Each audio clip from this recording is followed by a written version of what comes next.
Bonjour, je m'appelle Patrick Arsenault, je suis le directeur général du Collège nordique francophone, basé à Yellowknife. Je suis originaire de Montréal, mais ça fait maintenant 4 ans que je vis au territoire du Nord-Ouest. Et ce que je trouve vraiment intéressant au territoire du Nord-Ouest, c'est qu'on a 11 langues officielles, donc évidemment l'anglais, le français, mais 9 langues autochtones. Puis je trouve que bien qu'on a des histoires et des expériences qui sont très différentes, les peuples autochtones et les francophones, et cette notion d'anglo-normativité où l'anglais prend de plus en plus de place, on peut s'entraider et je pense qu'on le fait déjà au collège.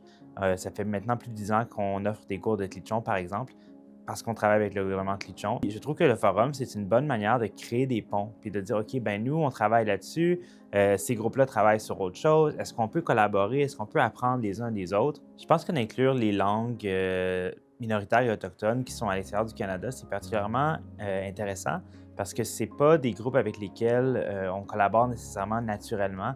Il y a des coûts qui sont absolument exorbitants à voyager, à se déplacer dans le Nord. Maintenant, on a les technologies pour créer ces connexions-là, mais dans le Nord, ça fait pas si longtemps qu'on a des infrastructures, qu'on a l'Internet illimité, l'Internet haute vitesse. Donc, on pourrait penser que ça fait 20 ans que ça se fait, mais ça fait juste quelques années que ces infrastructures-là sont là. Puis je pense que le moment est vraiment propice pour commencer à créer des ponts et à échanger de meilleures pratiques parce qu'il y a des choses super intéressantes qui se passent à l'extérieur du Canada aussi. Donc je pense qu'on peut que grandir de collaborer et de se parler davantage. J'ai particulièrement apprécié le moment où les participants se sont présentés tour à tour. À plusieurs moments, ça a été assez émotionnel. Puis c'était beau pour moi de voir comment tout le monde était investi dans ce dialogue, dans ce processus-là. Donc, les introductions allaient beaucoup plus loin de «Bonjour, je m'appelle et je viens de». On avait une petite partie de l'histoire de vie, de pourquoi c'était si important pour ces personnes-là de promouvoir, de protéger et de participer au rayonnement des langues minoritaires et des langues autochtones dans des contextes nordiques. Donc, pour toute cette passion, je pense que pour moi, ça a été vraiment un super coup d'envoi pour le forum.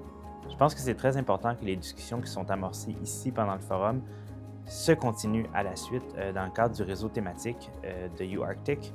Je pense qu'on a juste touché la surface en fait en se rencontrant ici. On crée des nouvelles relations, on apprend à connaître de nouvelles personnes, on découvre de nouvelles initiatives et il faut que ça continue. Comme il faut qu'on puisse poursuivre les conversations, qu'on puisse creuser plus loin.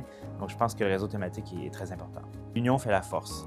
Donc si vous êtes intéressé par les langues minoritaires, les langues autochtones et vous voulez participer à leur préservation et à leur promotion, je vous invite grandement à vous joindre au réseau thématique parce que ce sera un espace de dialogue, de partage, d'échange qui nous permettra de creuser plus loin, d'apprendre les uns des autres et de s'assurer d'aller encore plus loin.